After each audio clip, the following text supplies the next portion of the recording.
Matapos ang napakatinding revelasyon na posibleng may traidor sa Zodiacs at ang pagdating ni Namuher na ngayon balak na paalisin si Jing, ay ngayon na i-review na natin ang chapter 347 o ang episode 8 ng ating Dark Continent series. Ay sa wakas, masasaksiyan na natin ang isang napakatinding bakbakan at ang OP na ability ni Jing na kanyang ipapamalas sa episode na ito. At di lang yan, marami pang kaganapan ang ating matutunghayan sa video to. This is Mr. Miken at huwag na natin patagalin pa. Let's go!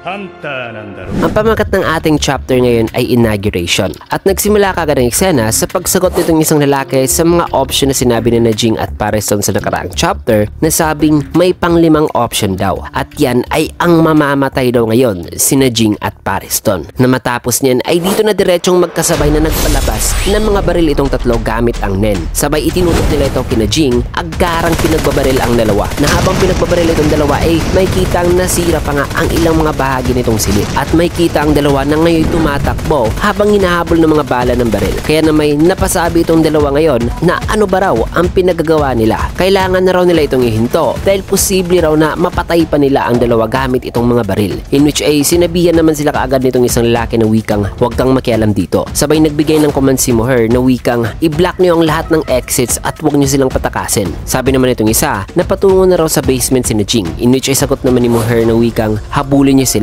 pero mag-ingat kayo ng mabuti. Matapos niyan ay sinigawan naman ni Moher sina Jing at Pareston na sabing isang bastardo raw nakasuot ngayon ng suit na puro dadalang ang alam at ang isa naman daw ay isang mahinang kayang bugbugin ng isang baguhan. Darag pa ni Moher na noon pa raw ay hate na raw niya si Jing kasi masyado lang daw itong ino-overhype. Kaya ngayon ay ito na raw ang perfect opportunity na patumbahin sila, na kung saan ay may kita itong dalawa mga kaibigan na patuloy na pinagbabaril. Pero nagawa naman nila itong maiwasan at habang tumatakbo sila ay wika pa ni Jing na ang bilis naman daw magalit ng mga tauhan ni Moher na kaagad ngayon silang pinagbabaril, in which ay sagot naman ni Pareston ng wikang hindi ka pala gaano kabaliw base sa mga kwentong naririnig ko tungkol sa'yo. Nasagot naman ni Jing na ang mga narinig daw ni Pareston patungkol sa kanya ay mga bagay lang daw na naging usap-usapan dahil sa kanyang mga pinagagawa noon. Sabay sinabihan niya si Pareston ng tumahimik na lang kasi si Pareston daw ang unang nag-provoke sa mga kasamahan ni Moher. Nasagot naman ni Pareston na sinabihan niya lang daw naman si Jing sa mga sinabi nito sa mga tauhan ni Moher. Tugon naman ni Jing na kung ganun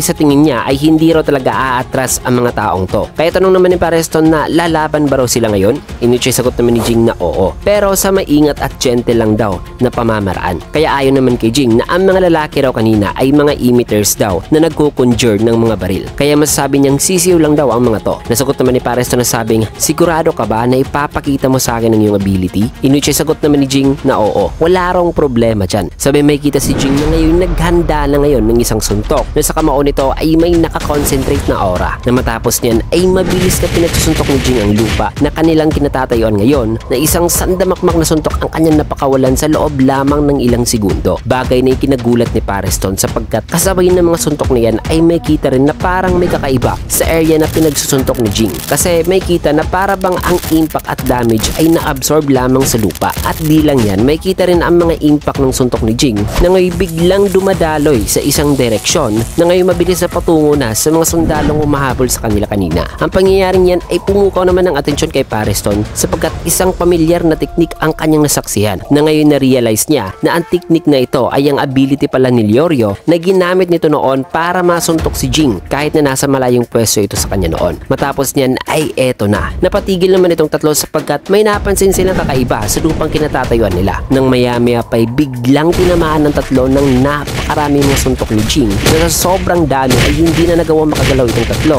at na-overpower na ng mga suntok na yan na diretsong nagpabagsak sa kanila. Matapos yan ay dito na napasabi si Pareston ng wikang may ability ka na kayang kopyahin ang ability ng iba. Nasagot naman ni Jing na hindi naman daw ito gaano ka-espesyal talaga kasi ang kaya niya raw gawin kaya niya raw i-imitate ang kahit na anong punching o suntok na abilidad na tumatama sa kanya ng kahit isang beses lang mga kaibigan. So kahit isang beses lang siyang matamaan ng isang punching ability ay kaya niya itong i-imitate. Napaliwanag pa niya na ang kakayahan daw na yan ay isa lamang daw talento na meron siya. So apparently, ang paggamit ni Jing ng ability ni Leorio ay isang imitation lang pala. Hindi talaga ito isang exact copy ng technique. At ang mas nakakamangha pa nito mga kaibigan ay hindi ito isang Nen ability ni Jing, kundi isa lamang sa kanyang talento na kaya niyang i-imitate ang kahit na anong punching ability na tumama sa kanya. At ang imitation mga kaibigan ay napaka-accurate to the point na parang kinopya niya talaga ang ability. So isang napaka-OP at delikadong kakayahan niya ni Jing mga kaibigan, sapagkat paano na kaya kung matamaan si Jing ng 100 type Guanyin Bodhisattva ni Netero? E di kaya niya pa rin palang i-imitate ang ganyan kalakas na Nen ability niyan mga kaibigan. So grabe talaga ang talento na yan. Imagine, hindi pa lang yan ang kanyang Nen ability at di lang niya nagtatapos ang kapasidad ng kakayahan ni Jing na mang-imitate, sapagkat matapos ang eksenang yan ay may kita naman itong dalawang sundalo na kasalukuyang nakikinig at naghihintay sa pag-ambush kina Jing, na ayon itong isa na masyado rong tahimik ngayon. Nasagot naman itong isa na bakay napatumba na raw ang tatlo sa kanilang kasamahan. Kaya dito na nagdalawang isip itong dalawa kung ipupurso pa ba raw nila ngayon si Jing o maghihintay muna sila sa signal mula sa kanilang mga kasamahan. At sa eksenang yan mga kaibigan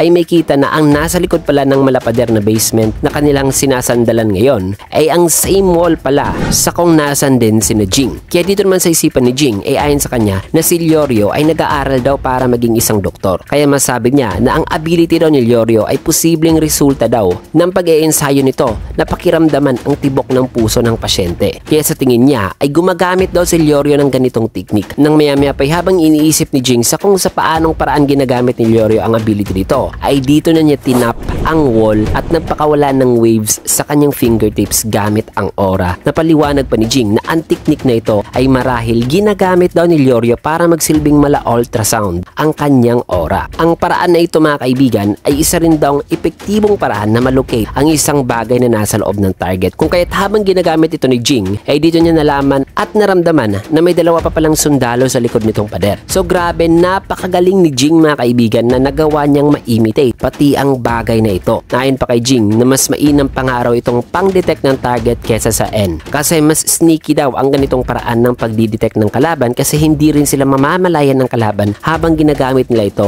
unlike sa pag-activate ng N. So matapos niyan ay napasabi naman si Pareston habang nakatingin sa ginagawa ngayon ni Jing na wika nga, so ganun daw pala yun. Matapos niyan ay dito na ipineso ni Jing ang kanyang dalawang kamay sa lugar na kung nasan ngayon nakalocate itong dalawang sundalo na nasa kabila mga kaibigan. Sabay sabing imagine daw na siya si Leorio at nasa sitwasyon sila ngayon na may isang tumor at blood clot na imposible na raw maabot ng isang surgery. Ang kanya raw masasabing ang tanging solusyon ay ang durugin o puksain ng tumor at blood clot mula sa labas. At upang magawa iyan ay dito na dinemonstrate ni Jing kung paano ito gawin mga kaibigan, nang maya-maya pa'y makikita na nag-charge na siya ngayon ng aura dito sa kanyang dalawang kamay at inirelease ang dalawang aura beams dito sa loob ng pader na diretsong tumagos sa likuran nitong dalawang sundalo mga kaibigan, na direktang tumama sa kanila na sa sobrang lakas agad silang nawalan ng mga malay. At napakatindi ng teknik niyan mga kaibigan, sapagkat kahit tumagos ang aura beams ay hindi nasira o hindi sumabog mga kaibigan ang area na natamaan nito, at diretso lang tumama ang aura beams na yan mga kaibigan sa target lang mismo. So ang prinsipyo ng pagpuksa ng mga tumor ng isang tao mula sa labas nang walang ginagamit na surgery at gamit lamang ang Nen ay pinerform ngayon ni Jing mga kaibigan at ginawang isang offensive attack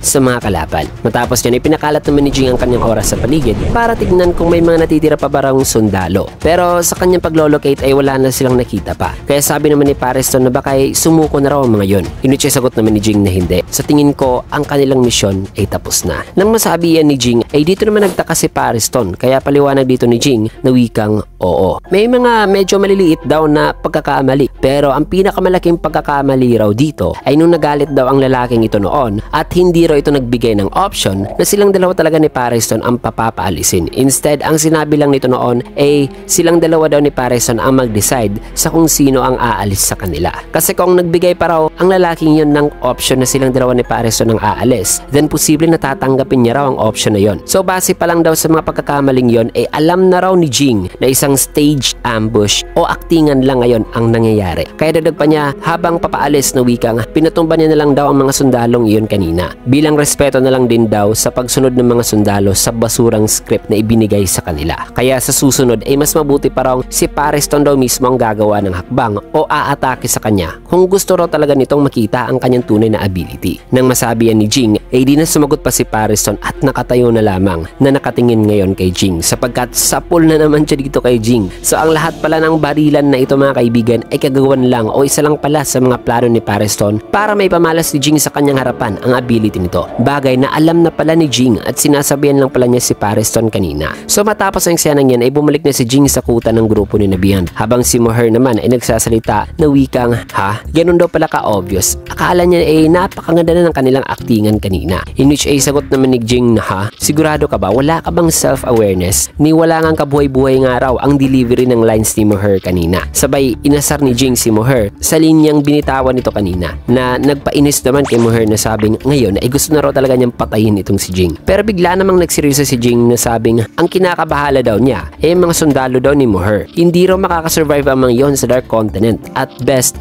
back up lang daw sila. Nasagot naman ni Moher na wala rong problema ang bagay na yan. Kasi originally mga back up lang naman daw talaga ang mga sundalong yon. Kaya paliwanag naman itong dalawa pang sundalo na nasa tabi ni Jing na sabing ang kanila lang daw trabaho ay pang scouting, pagpo-provide ng malalaking caliber ng baril, pati na ang pagpo-provide ng cover gamit ang sniper. Kasi ang lahat daw ng shooting ay gagawin daw nitong nasa robotic armor. Nasabi naman ni Jing na isang symbiotic pilot chamber ito, di ba? Nasagot naman ni Moher na oo raw. Itong robotic figure ay nagkukonjure daw ng heavy firepower. At may kita natin dito mga kaibigan na ang kinukonjure nito ay ang isang napakalaking machine gun sa left arm nito. At bukod pa raw sa ability ng isang conjurer ay ang mga bala daw naman nito ay provided mula sa isang NEN user na isa namang emitter. So separate NEN abilities ang nangyayari dito. Ang heavy firepower ay mula sa isang conjurer habang ang bala nito ay mula sa isang emitter. At ang combination na ito mga kaibigan ay nakabuo ng napakalakas na weapon. At it seems ay nasa loob nitong robotic figure ang mga NEN users na yun mga kaibigan, which is ang conjurer at emitter. Paliwanag pa ni Moher na ang mga atake raw nito ay napakalakas daw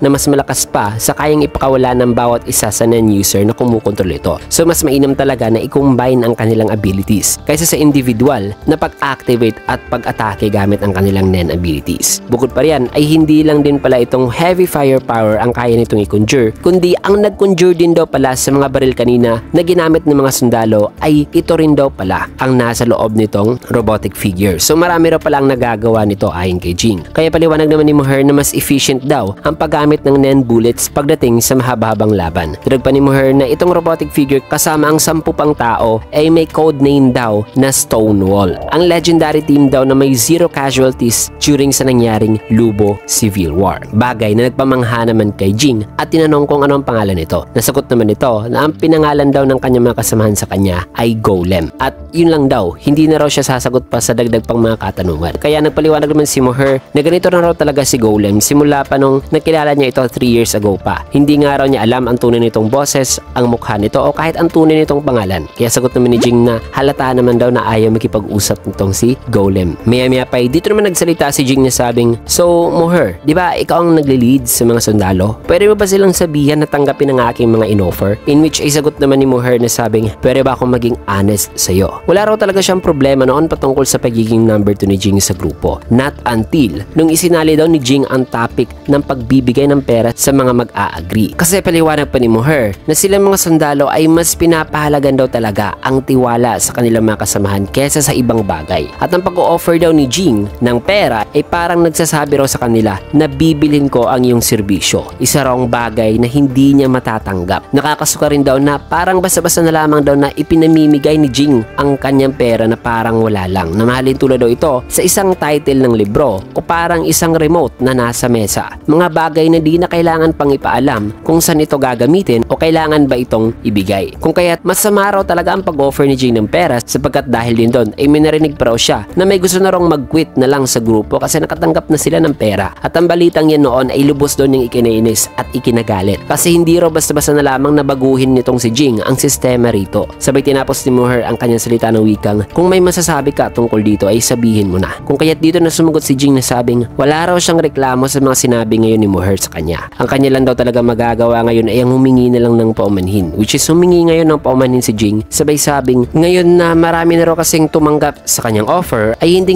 na raw siya basta-basta na lamang naaatras. Kaya dito na nagsuggest si Jing na kung posible ay isisettle na lang daw nila ngayon ang mga bagay-bagay sa pamamagitan ng kanyang pag-donate ng pera sa Norwell Foundation. Ang Norwell Foundation, also known as the Family of the Fallen Soldier Relief Fund, ay isang charitable foundation mga kaibigan na nagpo-provide daw ng pinansyal, psychological, employment, education at childcare support sa lahat ng mga naiwang pamilya ng mga yumaong na sundalo. Ang foundation na ito ay sinimulan ng sundalong nagngangalang Norwell na nagpo-provide noon ng financial assistance sa mga tinatawag na one-way people, mga anak ng sundalo, refugee, mga may hirap at mga taong may limitado lamang na magagawa. At simula kay Norwell ay eventually may mga ilan daw tao na nag-contribute naman ng financial assistance sa account o individual account ni Norwell. Ang Norwell Fund naman ay gumagamit daw ng 3 unique generational deposit system na binuo lang daw ng mga pinagkakatiwalaan talagang depositors. Ang tatlong deposit system naman na yan ay ang parent account, child account at grandchild account. Ang parent account ay yung siyang nagmamanage sa lahat ng deposits ng mga sub-accounts gaya na lang ng child at grandchild account, habang ang child account naman ay nagmamanage ng isa o marami pang grandchild account. Also, pwedeng makabuo ng child account ang isang individual sa pamamagitan ng pag-deposit ng pera, same sa kung paano rin gumawa ng grandchild account. Kaya ang ikatlong deposit system naman, which is ang grandchild account, ay isa namang account na deposit only account lamang, pero nag-a-act nito as a credit card. At ang mga grandchild account naman mga kaibigan ay hindi pwedeng mag-refuse sa mga orders mula sa child account at syempre pati na rin sa orders mula sa parent account na ang main account. So matapos niyan ay dito naman sumagot si Muher na wikang, seryoso ka ba? Kung gagawa ka ngayon ng grandchild account para mag-deposit ng pera ay automatic kang ikukonsiderang mercenary o sundalo, in which ay hindi na raw makakatanggi si Jing sa request ng parent account. Kaya paliwanag naman ni Jing na ayos lang daw kasi sinabi na raw ni Muher na hindi raw ito basta-basta lang natatanggap ng kanyang pera. Nasabi pa niya na ang grandchild account na kanyang gagawin ay gagawin daw niya sa paraan na magkakaroon ito ng joint accounts at marami ang magmamanage ito para hindi naman masyadong halata ang diretsahang pagbigay niya ng napakalaking halaga ng pera mula sa iisang tao lamang at naiwasan na rin ang mga maling mga rumors na pwedeng ipakalat sa hinaharap. Matapos masabi yan ni Jing, tanong naman ni Muher na hindi niya raw nagigets bakit ba gustong-gusto raw ni Jing ngayon na tanggapin talaga ang kanyang pera. Ano ba raw talaga ang goal dito ni Jing? In which ay sagot naman ni Jing na hindi naman daw ito ang unang beses na dumaldal siya, na kung saan ay napunta siya sa isang sitwasyon na eventually na-realize niya sa kung bakit pa ba niya nasabi ang mga bagay na yon sa kakadaldal niya. Pero ngayon ay iba na raw kasi, kaya ngayon ay nagbibigay talaga siya ng sakit ng ulo sa kanila. Kasi ang pinakamalaking rason daw talaga sa likod ng kanyang mga pinagagawa ay dahil sa alam na raw niya na wala raw talagang nasisilaw dito ng pera. Kaya naisipan niya na kung tatanggapin nila ang kanyang perang ibibigay ay doon na raw niya masasabi at mararamdaman na tinanggap na raw siya ng mga to. Kasi parang natuwa nga raw siya noon nung nalaman niya na may mga siraulo din palang tao na kagaya niya, na yun nga ay mga individual na hindi nasisilaw ng pera at na ang gusto lang talaga ay ang ma-explore ang Dark Continent. Dadag pa ni Jing na matagal na raw talaga niyang nilulook forward ang paglalakbay sa Dark Continent, pero may mga ilin daw kasi na nag-i-interfere talaga, bagay na nagpagalit daw sa kanya noon. Pero alam din daw niya na matagal nang nagprepara si Bian para sa araw nito, kaya dumating raw siya rito na hindi talaga inalam kung ano talaga ang kanyang tunay na nararamdaman. Kaya sa tingin niya ay dumating lang daw siya dito para magpalamig lamang ng ulo. Kaya nga ay ang unang salita raw na lumabas sa kanyang bibig noon ay ang mga salitang pasalihin niyo ko. Bagay na nagpasurpresa raw sa kanya noon nung una sa kung bakit niya yon nasabi. At di na nga raw niya natatandaan sa kung bakit doon niya sinimulan ang topic ng pagbibigay ng pera. Matapos na ipaliwanag ni Jing ang kanyang side ay dito na tinanong ni Muher si Master na sabing ano ba talaga ang nangyari dito noon. Sagot naman ni Master na naalala niya raw nung tinanong niya si Jing noon. Nagsimula daw kasi ang lahat ng yon nung nagkainitan daw si Jing at Pariston. Kaya ang unang impresyon daw niya kay Jing noon ay isa itong taong naghahanap lamang ng gulo. Pero matapos daw niya malaman ang tungkol sa tunay na feelings ni Jing sa late Chairman Netero at sa paglalayag sa Dark Continent ay dun daw niya na-realize na nagkakamali siya. Nahinusgahan daw niya kagad si Jing na isang taong gusto raw silang manipulahin gamit ang pera. Darag pa niya na handa nga raw sila noon ni Marion na labanan si Jing, pero sa kalaunan ay mas prioritize na raw nila ang logical na solusyon at pinakomand na lang daw si Jing kasi capable naman daw ito sa pagiging leader. At yun lang daw yun mga kaibigan, wika ni Master. Nasagot naman ni Moher na wikang ganun ba? Kaya tanong pa ni Moher kay Jing, so yun pala ang nangyari pero tinapos mo pa rin ang usapan gamit ang pera. Nasagot naman ni Jing na sinubukan niya raw talaga noong magmukhang maangas sa kanila kasi akala niya noon ay hindi raw magiging issue ang usaping pera. Paliwanag pa ni Jing na ang kanyang history daw kay Pariston ay medyo complicated at hindi naman daw sa sinusubukan niya ngayong mag-cause dito ng issue. Pero seryoso raw talaga siya sa pagpalit kay Pariston sa posisyon nito bilang ang number 2 para pigilan at agapan ang kung anumang mga pinaplano ni Pariston. Kasi gusto niya rin daw talagang tulungan si Bian sa ekspedisyon na ito. Nang masabi yan ni Jing ay may kita naman si Pariston sa labas na may kausap sa cellphone. Patapos yan ay dagdag pa ni Jing na wikang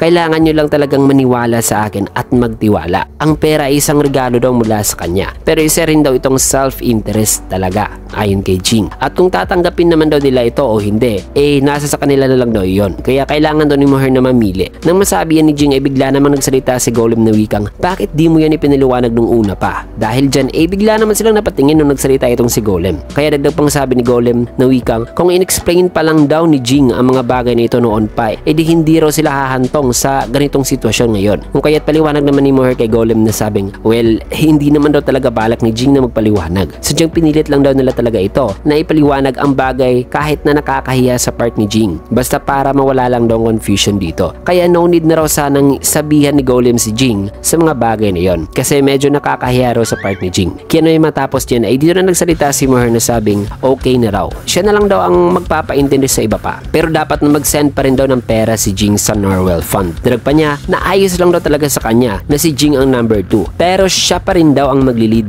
In which ay sagot naman ni Jing na naiintindihan niya raw. Kaya sabi naman ni Moher na since na gumawa na raw ng grandchild account si Jing, ngayon ay parte na raw siya ng kanyang team. At ang kanyang orders daw sa battlefield ay absolute daw talaga. Na dapat ay ang isasagot lang ni na Jing sa kanyang orders ay ang yes sir. Sabay tinapos ni Moher ang kanyang salita na wikang nakuha mo ba yan number 2? Nasagot naman Jing na yes sir. Kaya tugon naman ni Moher na kung okay lang daw ito kay Jing, then okay lang din daw ito sa kanila. Pero para sa iba pa, as long as tatanggapin daw ni Pariston na siya ang number 2, then wala na daw objections pa ang ilang membro ng grupo. Matapos ay dumating naman si Pariston na sabing tama raw si Moher. Sabay sabing since na sumablay daw ang kasama ni Bian noon na makapasa sa Hunter exam para i-infiltrate ng pasekreto ang Hunter Association, ngayon ay pwede na raw ni Jing na isend ang pera sa kanila o sa mga sumubok sa Hunter exam mga kaibigan. At itong si Pariston na lang daw magpo-provide ng list sa mga pangalan ng padadalhan ni Jing. Sabay kinongratulate na ni Pariston si Jing na sabing congrats daw sa inauguration ito ng pagiging number 2. Nasagot naman ni Jing na sa pangalan lang daw na number 2 siya. As always, pwede naman daw mag-lead itong si Pariston. In which sagot naman ni Pariston na ayaw niya raw.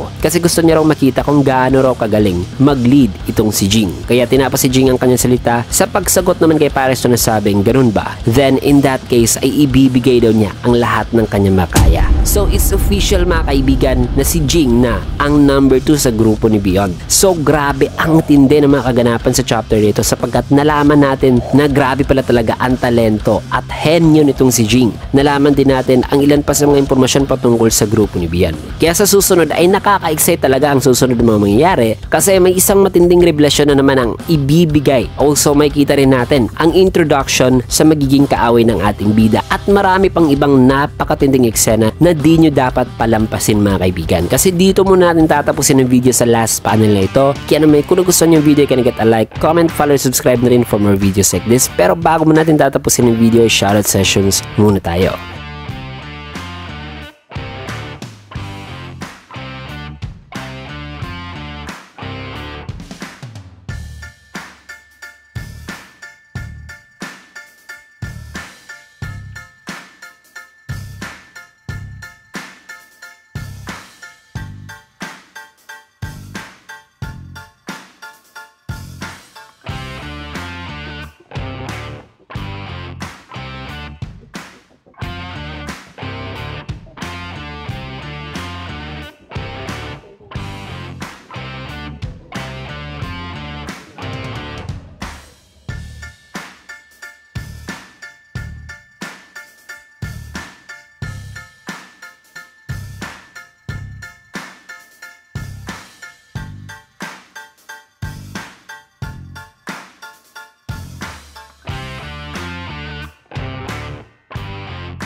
Ayan, maraming salamat and see you guys again on my next video.